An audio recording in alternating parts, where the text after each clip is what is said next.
জি sir. তাহলে আমরা 2 নম্বরে যাই। স্থান স্যার 3360 আনসারটা তো স্যার আমরা ক্রম পরিবর্তন না করে ওটার জন্য বের করছি। ওটার জন্য বের মানে করছি। সর্বর্ণ তিনটাকে, হ্যাঁ তিনটাকে একসাথে ধরে। হ্যাঁ, এটা ক্রম পরিবর্তন না করে এটার জন্য বের করছি। যদি বলে ক্রম সম্পূর্ণ পরিবর্তন না করে কত হ্যাঁ প্রকারে সাজানো যায়, সেটা হলো হচ্ছে 3360। যদি বলে কত প্রকারে পুনরায় সাজানো যায়, তখন হচ্ছে 1 বিয়োগ।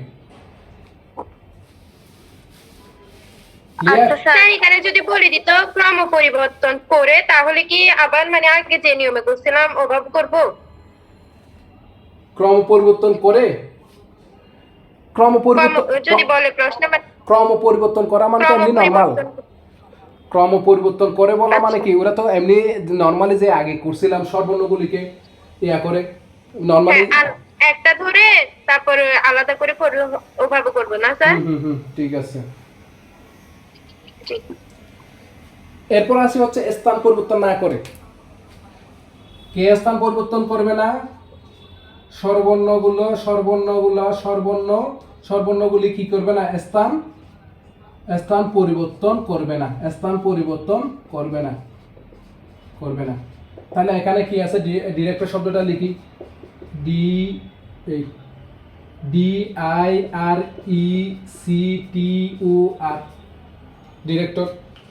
এটা আমাদের এই একই ক্লাসের মধ্যে, তোমাদের ক্লাসের মধ্যে কিছু গাঁটটারা বন্ধু বান্ধবী থাকে না, তারা হচ্ছে কি করে গিয়ে হচ্ছে একটা একটা জায়গা তাদের জন্য ফিক্সড করে ফেলে, ওইটাকে ওই জায়গায় গিয়ে সে বসে পড়ে সবসময়।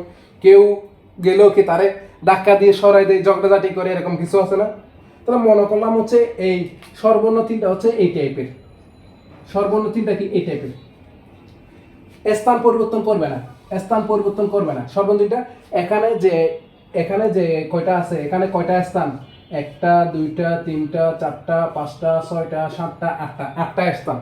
আটটা স্থানের মধ্যে বলা হচ্ছে সর্বর্ণ তিনটা স্থান পরিবর্তন করবে না। সর্বর্ণ তিনটা যে জায়গায় আছে, সে এই জায়গা থেকে আর কোনোদিন জীবনেও নড়বে না। ওকে, যদি স্থান পরিবর্তন করবে না যদি বলে, সে যেহেতু জীবনেও নড়বে না, সে জীবনেও নড়বে না, তাহলে তাকে কি আমার আর হিসেবের মধ্যে নিয়ে সাজাইতে হবে? সে তো আর জীবনে এখান থেকে নড়াচড়া করবে না। এটা ক্লিয়ার হয়েছে কিনা? এই যেহেতু জীবনেও নড়াচড়া করবে না, স্থান পরিবর্তন সে কখনোই আর করবে না। তাহলে কি তাকে আমার হিসেবের মধ্যেই তার রাখার দরকার নেই। তাকে যদি হিসেবের মধ্যে না রাখি, তাহলে আমার কি, যদি সর্বর্ণগুলো স্থান পরিবর্তন না করে, তাহলে সর্বর্ণগুলিকে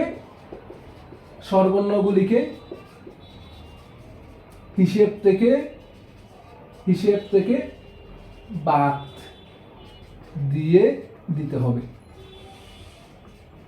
কারণ সে তো আর জীবনও আর নড়াচড়া করবে না, সে বসছে তো বসতে আর উঠবে না। তাহলে আমি যে সাজাবো, এদিক ওদিক সাজাবো, তারা তো আমার আর হিসেবের মধ্যে রাখতে হচ্ছে না। যদি স্বরবর্ণগুলো স্থান পরিবর্তন, অথবা যদি বলে ব্যঞ্জন বর্ণগুলো স্থান পরিবর্তন করবে না, তাহলে ব্যঞ্জন বর্ণগুলোকে আমার হিসেবে রাখতে হচ্ছে না। সে যে জায়গায় আছে সে সারা জীবন ফিক্সড। যদি পরিবর্তন করতে না হয়, তাহলে স্বরবর্ণগুলোকে হিসেবের মধ্যে রাখবো না। তাহলে বাকি কয়টা থাকে? একটা, দুইটা, তিনটা, চারটা, পাঁচটা। তাহলে বাকি কয়টা থাকে? বাকি বাকি বর্ণ হচ্ছে কয়টা? পাঁচটা, পাঁচটি। যেখানে হচ্ছে কয়টা? আর কয়টা?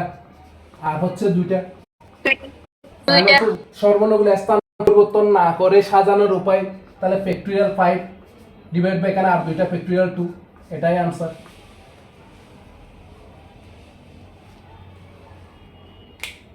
বুঝছি? পুনরায় সাজানোর উপায় এটা বের করতে হবে না? হ্যাঁ, এখানে যেটা করতে এটা বলছে। বুঝছি কিনা এখন তো। এটা হচ্ছে কি সাজানোর উপায়, স্বরবর্ণগুলো স্থান পরিবর্তন না করে সাজানোর উপায়। তাহলে এটা এখানে 1 মাইনাস দিতে হবে না? 1 মাইনাস 1 মাইনাস 1 দিয়ে বিয়োগ করতে হবে। এটা তো পরে আসতে যে, এটা তো পুনরায় হিসাব। এটা হচ্ছে স্থান পরিবর্তন না করে সাজানোর উপায় হিসাব। এটা ক্যালকুলেশন করলে কত আসে? 60 আসে। তাহলে এটা কি স্থান পরিবর্তন না করে, তাহলে হচ্ছে আই ই উ, এটা হচ্ছে কি তারা ফিক্সড, তাদেরকে আর হিসাবের মধ্যে বাদ। বাকিগুলা ডি আর জায়গায় আসতে পারে, আর ডি এর জায়গায় যেতে পারে সি, আর জায়গায় আসতে পারে টি, এরকম করে চেঞ্জ করে উল্টা পাল্টা করে এখানে সাজানোর হচ্ছে এখানে 60টা সাজানোর উপায়। তাহলে এখানে পুনরায় সাজানোর উপায়, তাহলে পুনরায় যদি বলি এই ডি এখানে গেল, এভাবে করে ডি এখানে যে 60 বের করছি, ডি এরকম করে হুবহু এরকম একটা চলে আসবে না ডিরেক্টর? হুবহু এরকম একটা চলে আসবে। যদি হুবহু যদি এরকম একটা চলে আসে হ্যাঁ, তাহলে কি সুতরাং এক বিয়োগ দিতে হবে। পুনরায় সাজানোর উপায় কয়টা? 60 - 1 সমান হচ্ছে 59। বুঝছি? এসে বুঝছি। ওকে, তাহলে হচ্ছে এটা। আর কারো কোনো প্রশ্ন আছে? স্থান পরিবর্তন না করবে না, স্থান পরিবর্তন না করে। তাহলে 3 নম্বরে আসি। এই না বুঝলে জিজ্ঞেস করবা, এরপরে এই ম্যাথ থেকে তোমাদেরকে একটা প্রশ্ন অঙ্ক করতে দেব। তো এরপর আসতেছে কি সর্বর্ণ ও ব্যঞ্জন বর্ণের আপেক্ষিক অবস্থান পরিবর্তন না করে। তাহলে ডিরেক্টর শব্দটা লিখলাম, ডিরেক্টর শব্দটা লিখলাম। তাহলে এখানে হচ্ছে এই সর্বর্ণ কোন জায়গায়? সর্বর্ণ হচ্ছে এই জায়গায়। ব্যঞ্জন বর্ণ হচ্ছে কোন জায়গায়? ব্যঞ্জন বর্ণ হচ্ছে এখানে, ব্যঞ্জন বর্ণ হচ্ছে এখানে, ব্যঞ্জন বর্ণ এখানে, ব্যঞ্জন বর্ণ এখানে, ব্যঞ্জন বর্ণ এখানে, ব্যঞ্জন বর্ণ এখানে। ওকে, বলল হচ্ছে কি আমাদের স্বরবর্ণ এবং ব্যঞ্জন বর্ণের আপেক্ষিক অবস্থান পরিবর্তন না করে। আপেক্ষিক অবস্থান বলতে কি বুঝি? আপেক্ষিক অবস্থান বলতে আমরা বুঝি এই যে স্বরবর্ণগুলো যে আছে, স্বরবর্ণগুলো যে এখানে একটা আছে, এখানে একটা আছে, এখানে একটা আছে, এখানে একটা, 3 জায়গায় আছে। এই 3 জায়গায় স্বরবর্ণ যে 3 জায়গায় আছে, এই আপেক্ষিক অবস্থান বলতে এই স্বরবর্ণগুলা পরিবর্তন হতে পারবে। এই আইটা এখানে আসতে পারবে, ই এর জায়গায় আসতে পারবে, ইটা ও এর জায়গায় যেতে পারবে, ওটা এর জায়গায় আসতে পারবে, অথবা কি এই এখানে আসতে পারবে, ই এর জায়গায় আসতে পারবে, কিন্তু ব্যঞ্জন বর্ণের জায়গায় যেতে পারবে না। আপেক্ষিক অবস্থান বলতে স্বরবর্ণগুলা স্বরবর্ণের জায়গায় যেতে পারবে, ব্যঞ্জন বর্ণগুলো ব্যঞ্জন বর্ণের জায়গায় যেতে পারবে, কিন্তু কি করতে পারবে না? আগে পরে মানে স্বরবর্ণ জায়গায় ব্যঞ্জন বর্ণের জায়গায় স্বরবর্ণ যেতে পারবে না। তাহলে ব্যাপারটা কিরকম? আমাদের যাদের হচ্ছে কম্বাইন্ড ক্লাসরুম, ছেলে মেয়ে যখন যারা ক্লাস করে স্কুলের লাইব্রেরি করছে অথবা কলেজে যারা করি, তো আমাদের দুইটা যদি সারি থাকে ক্লাসের মধ্যে, এক সাইডে কি বসে? এক সাইডে ছাত্ররা বসে, এক সাইডে ছাত্রীরা বসে। তাহলে ছাত্ররা হচ্ছে কি কোন জায়গায়? এদের যে সাইড আছে ওই সাইডের মধ্যে তারা আগে পরে বসতে পারে না। আবার ছাত্রীরাকে তাদের যে সাইড আছে তারা আগে পরে বসতে পারে, আগে পরে বসে। কিন্তু ছাত্রীর সাইড থেকে ছাত্রদের সাইডে, ছাত্রদের সাইড থেকে ছাত্রীদের সাইডে তো বসতে দেয় না নর্মালি, যাতে হচ্ছে কি এভাবে চিন্তা করলে। তাহলে যদি আমাদের আপেক্ষিক অবস্থান বলতে ওইটাই। আপেক্ষিক অবস্থানটা কি? যেখানে যে স্বরবর্ণ আছে, স্বরবর্ণ বর্ণগুলো এক সারিতে আছে, এই স্বরবর্ণগুলো আগে পরে বসতে পারবে, কিন্তু হচ্ছে কি ওই সাইডে যেতে পারবে না। ব্যঞ্জন বর্ণগুলো ব্যঞ্জন বর্ণের জায়গায় বসতে পারবে, কিন্তু স্বরবর্ণের জায়গায় যেতে পারবে না। ক্লিয়ার? আপেক্ষিক অবস্থান ক্লিয়ার হয়েছে কিনা?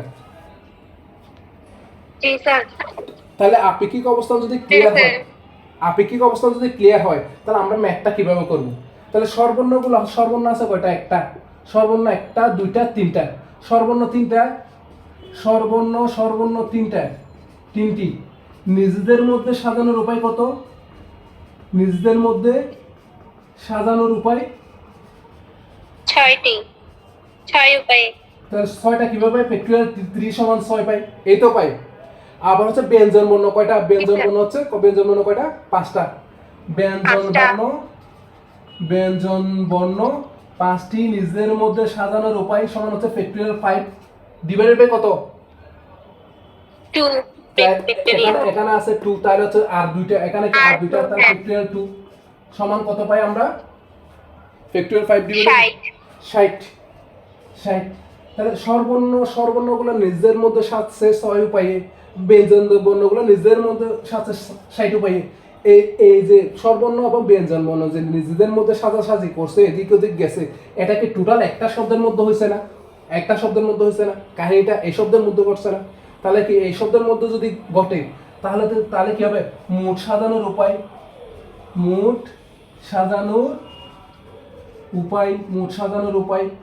6 × 60 সমান কত? 360। ওকে, তাহলে হচ্ছে মোট সাজানোর উপায় কত? 360।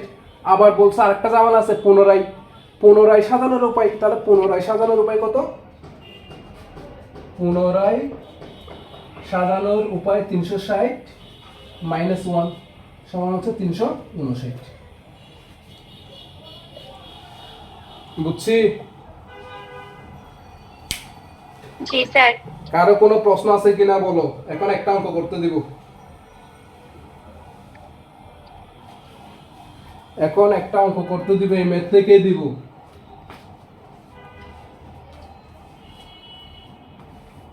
এই ম্যাথ থেকে দিব।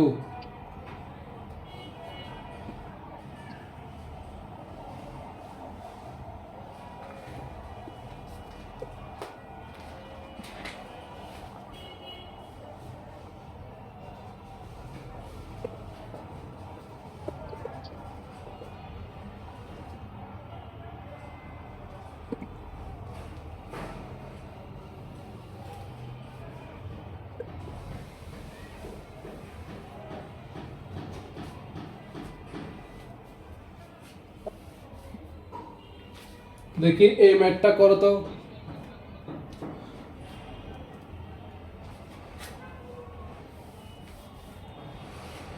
ব্যঞ্জন বর্ণের স্থান পরিবর্তন না করে ডিরেক্টর শব্দটিকে কত প্রকারে পুনরায় সাজানো যায়?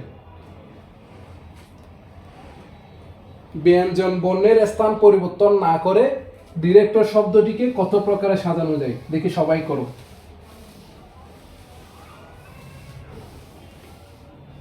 যেহেতু সবাই বুঝছি, দেখি এই ম্যাথটা আমরা করি। ব্যঞ্জন বর্ণের স্থান পরিবর্তন না করে ডিরেক্টর শব্দটিকে কত প্রকারে সাজানো যায়?